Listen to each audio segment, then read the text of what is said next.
Dios le bendiga a cada uno. Si alguno nos saludé, sea bienvenido a casa del Señor. Bienvenido a los que nos están mirando en este día. Y bueno, hoy me toca compartir con ustedes la palabra del Señor.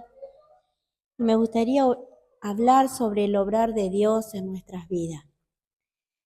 Y quiero empezar leyendo la palabra en Primera de Pedro 1:23.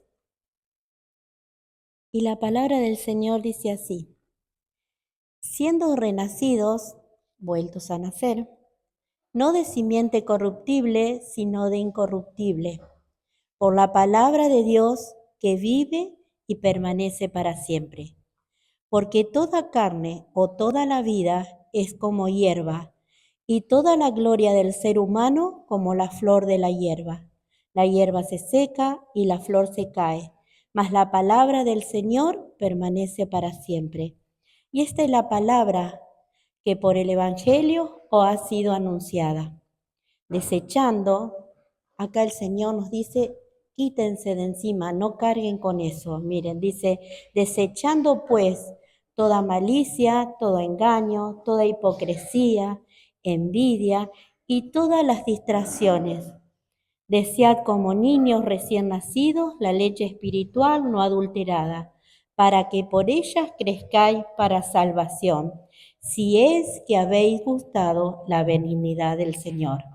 Y aquí ese incondicional que tenemos, si es que habéis gustado la benignidad del Señor. Y de alguna manera el Señor nos empieza a ubicar a cada uno de nosotros en estos pasajes que hemos leído de cómo influye en nosotros el nuevo nacimiento. Esta obra de Cristo en nosotros, esa nueva vida, que no es solo venir a la iglesia, aprender un versículo, cantar, trabajar, sino siendo renacidos por la palabra de Dios. Es la obra del Espíritu Santo a través de la palabra de Dios. Es la palabra de Dios la que nos va a llevar a Cristo. Es la palabra de Dios la que nos va a dar fe a nuestras vidas. Es la palabra de Dios la que nos va a ayudar a tomar decisiones en nuestra vida. Porque su palabra dice que la vida se pasa rápido. Es como una plantita que hoy está y mañana no está. Y lo mejor de la vida es como una flor, que termina cayéndose, pero la palabra de Dios permanece para siempre. Y el consejo acá dice, desead como niños recién nacidos la leche espiritual no adulterada, para que por ella crezcáis para salvación.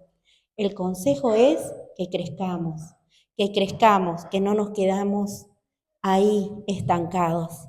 Y si nos ponemos a pensar, cuando recién conocimos al Señor, ¿cómo era nuestra fe? ¿Cómo estábamos cuando recién conocimos al Señor? Queríamos contarle a todo el mundo eso que había pasado en nuestras vidas. Queríamos transmitirle a otros eso que estábamos viviendo. Queríamos que todos se enterasen de lo que nosotros nos estaba pasando. Pero si hoy nos ponemos a analizar cómo está nuestra fe, nuestra confianza. A veces hablo con personas que dicen, yo no sé si tengo fe para esto. Y yo les digo, pero estás diciendo que no confías en Dios si no tenés fe. Porque tener fe es tener la certeza, la confianza total en que Dios va a hacer lo que le estamos pidiendo. Y yo tengo una imagen acá que traje. A ver si ustedes alcanzan a ver qué es esto. Un ladrillo. ¿Para qué sirve un ladrillo? Para construir. ¿Para qué más? Para hacer casa, para edificar. ¿Pero a usted les parece que un ladrillo solo puede servir para construir? ¿Uno solo? No. A lo sumo sirve para tener la puerta que no se golpee, levantar una maceta, o como yo que tengo la persiana ahí para que no se me golpee la persiana cuando hay viento. ¿Y saben qué? En la vida cristiana podemos decir, o nos quedamos solo como este ladrillo, o nos unimos para ser edificados por el Señor. Ese ladrillo solito que a veces lo dejamos ahí en el fondo y que junta telaraña con otros y bichitos y roedores que se suman, eso nos sirve para edificar. Pero si nos proponemos a ser edificados, como dice su palabra, a crecer, necesitamos de otros ladrillos. Necesitamos pertenecer al cuerpo de Cristo. Y muchas veces yo veo gente que después de la pandemia se acostumbró a mirar el culto por internet. Y está bien, ¿no? Porque hay personas que están enfermas y tienen la posibilidad de poder verlo, hay personas que por el trabajo no pueden venir. Pero hay otras que quizás como un ladrillo se quedaron solitas en la casa a mirar. Y si no me gusta algo, lo adelanto un poquito, o si me aburro, lo adelanto un poquito y me quedé sola como un ladrillo. Y para crecer, para ser edificados, necesitamos estar con los demás ladrillos. Y que el maestro constructor nos ubique a cada uno en el lugar que él ha preparado para cada uno de nosotros. Porque hay un plan, hay un propósito y el arquitecto de este mundo lo ha diseñado para cada uno de nosotros. Pero necesitamos juntarnos con otros ladrillos. La palabra de Dios permanece para siempre. Dios la ha preparado. Tenemos que alimentarnos de la palabra. Dice que busquemos como los niños, como los bebés, la leche no adulterada.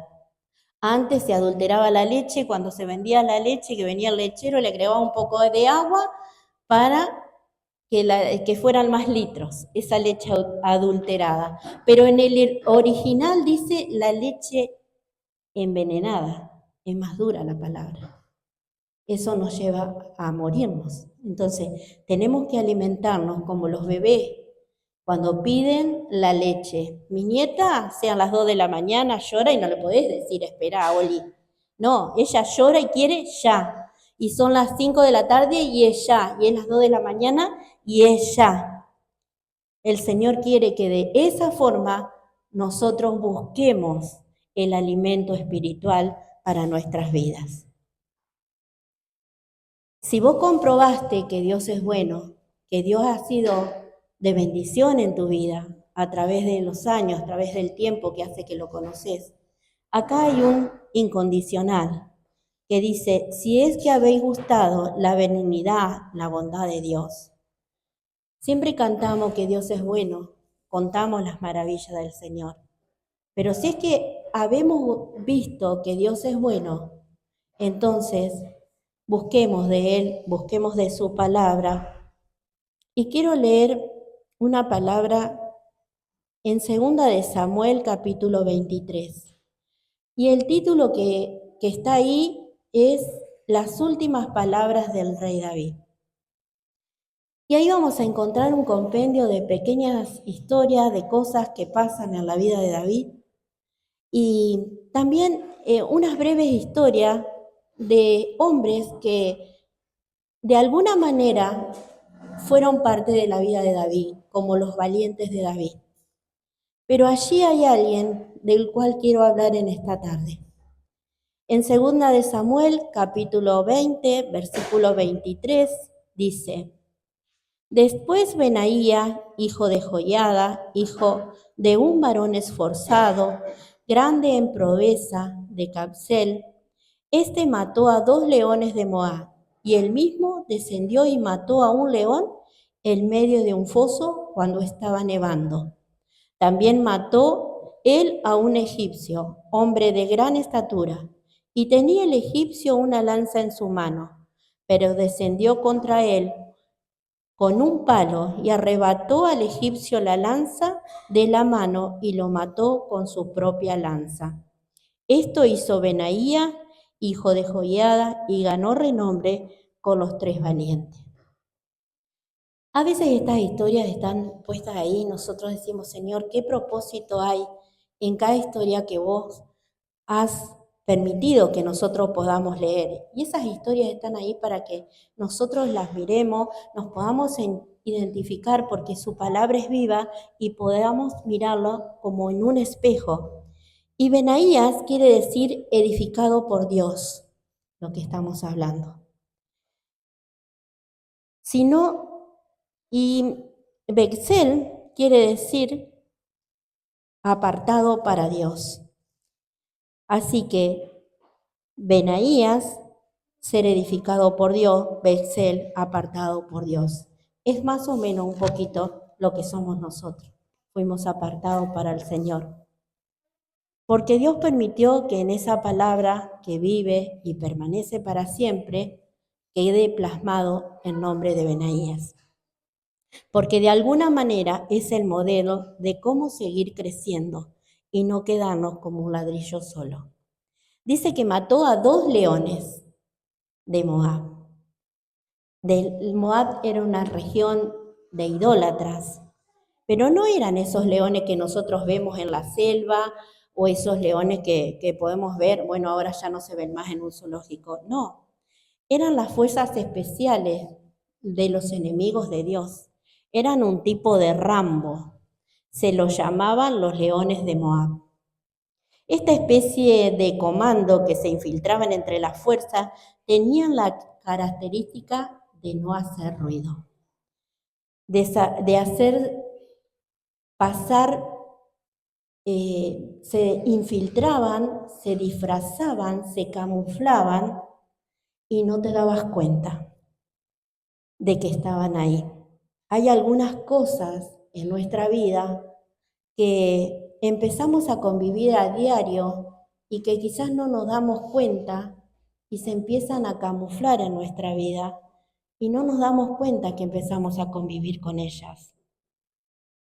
Y uno de los guerreros que debemos enfrentar nosotros en nuestra vida es el guerrero de la duda. La duda está allí, al acecho. Estuvo desde Génesis cuando la serpiente le preguntó a Eva, ¿por qué Dios te dijo eso? ¿Qué quiso hacer la serpiente cuando le preguntó eso a Eva? Quiso sembrar la duda. La duda está al servicio de Satanás. Sembrar la duda nos hace que nos desviemos del rumbo. Dudar de algo es nunca creer que vamos a poder lograr las cosas. Porque Dios te dijo eso. ¿No te has encontrado con personas que te preguntan, che, pero ¿será de Dios lo que estás haciendo? Vos vas con todas las pilas, querés hacer algo y hay alguien que te dice, che, pero ¿será de Dios lo que estás haciendo? Y te hace dudar. Y todo lo que vos habías proyectado se fue al piso. Pero David en el Salmo 73 dice, yo estuve a punto de pecar. Por poco me faltó para caer, pues me llené de envidia al ver cómo progresaban los orgullosos y malvados. David, ahí, la duda se camufla de varias maneras. Puede ser, la duda se puede camuflar en la envidia, cuando queremos hacer algo y vemos que los otros progresan y vos decís, ¿cómo? Yo vengo a la iglesia, hago todo lo que quiero hacer para el Señor, trabajo bien para el Señor y a mí me está pasando y aquel que ni siquiera busca del Señor, le va bien. Pero ¿saben qué? En el versículo 11, en el versículo 17, David dice, entonces fui al santuario de Dios y fue allí donde entendí cómo terminan los malvados. La duda, como les decía, se puede camuflar de varias caras. En la injusticia, en el temor, en cuestionarnos un montón de razonamientos. Pero él fue al santuario. Cada vez que tengamos una duda, debemos ir a la palabra del Señor. La palabra del Señor es la que nos va a traer luz a nuestras vidas. Y otro enemigo que también se camufla, y no importa los años que tengamos en la iglesia, si hace 2, si hace 3 o hace muchos años, es el conformismo espiritual. Ese es otro de los leones que tenemos que derribar. Y el conformismo espiritual es creernos que hasta acá llegué, ya, mira, ya llegué, ya recibí al Señor, ya voy a la iglesia, ya me bauticé, ya hice todo, hasta acá más no creo, me conformo con lo que hice. Ese es el conformismo espiritual del cual debemos alejarnos. Pero prestemos atención, dice que mató a otro león en un pozo y estaba nevando. Era invierno. Ahí en el pozo nevaba. Si vos estás en un pozo y te tenés que enfrentar con un león, no podés salir corriendo. O lo matás a él o el león dice, gracias por los alimentos. Es así. Y ahí estaba él, y lo único que tenía era un palo, y dice que agarró la lanza de ese león, de ese soldado, y lo mató con su propia lanza. Ahora bien, dice que estaba nevando. ¿Qué hace el frío? ¿Te da ganas de estar ahí en guardia? Si te pensamos en el frío cuando veníamos, se nos endurecen las manos, se nos entumece el cuerpo, nos hace torpes el frío, nos da ganas de quedarnos en la cama a dormir y que pase el día cuando hace frío, no nos da ganas de hacer cosas. Pero el Señor dice, velad y orad. El Señor nos manda a velar y a orar. Cuando llega ese frío que nos saca de las cosas del Señor, tenemos que abrir los ojos, tenemos que darnos cuenta que algo está pasando.